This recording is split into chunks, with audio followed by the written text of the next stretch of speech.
माँ बनना एक खूबसूरत तजर्बा है। माँ की खुशी पूरे घर की खुशी है। चले आए जानते हैं आज के टॉपिक के बारे में। खुद की देखभाल करना। माँ बनना एक खूबसूरत तजर्बा है, लेकिन इसके साथ थकावट और ज़िम्मेदारी भी बहुत है। अपनी देखभाल करना भी इतना ही ज़रूरी है जितना घर वालों की। यहाँ कुछ आसान टिप्स दी गई है जो आपको पुरसकून और खुश रखने में मदद करेगी। नंबर 1, मॉम्स का वक्त यानी माँ का वक्त। माँ अपने लिए वक्त निकालें, ये ज़रूरी है। दिन में सिर्फ 10 से 15 मिनट अपने लिए निकालें। इस वक्त में कोई छोटी सी खुश करने वाली चीज़ करें, जैसे चाय पीना, गाना गाना, गाने देखना, कोई छोटा सा ड्रामा देख लेना, कोई पसंदीदा किताब पढ़ लेना, पार्लर में चले जाना। नींद को तरजीह देना।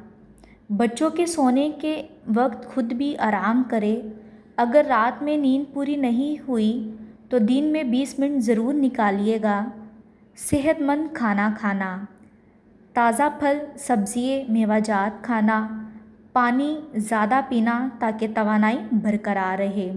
छोटी छोटी खुशियाँ मनाना, कभी कभार अपने लिए कोई छोटा सा तोहफ़ा खरीदे।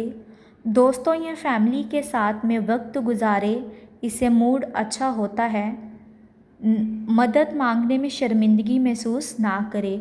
घर के कामों में शौहर या फैमिली से मदद लें। अगर थकावट महसूस हो तो आराम करें। सब कुछ एक साथ करना ज़रूरी नहीं है। वर्जिश को अपनी आदत बना लें। रोज़ाना 10 से 15 मिनट हल्की फुल्की वर्जिश करें, या बैठे बैठे भी आप अपने बाजू को मूव कर सकते हैं। ये ना सिर्फ सेहत के लिए अच्छा है बल्कि ताज़गी भी देता है। मुस्बत सोचें और ख़ुद को सहराएं। मुस्बत सोचना भी एक सेहतमंद माँ की निशानी है। आप एक बेहतरीन माँ हैं, खुद को याद दिलाएं। आप एक बेहतरीन माँ हैं, खुद को याद दिलाएं। छोटी छोटी कामयाबियों पर खुद को शाबाश दें। आखिरी बात, माँ की खुशी घर की खुशी है। जब आप खुद को खुश और पुरसकून रखेंगी तो पूरा घर भी खुश रहेगा। और खुदा का शुक्र अदा करें, हर वक्त खुश रहें और अपने आप से बहुत सारा प्यार रखिएगा।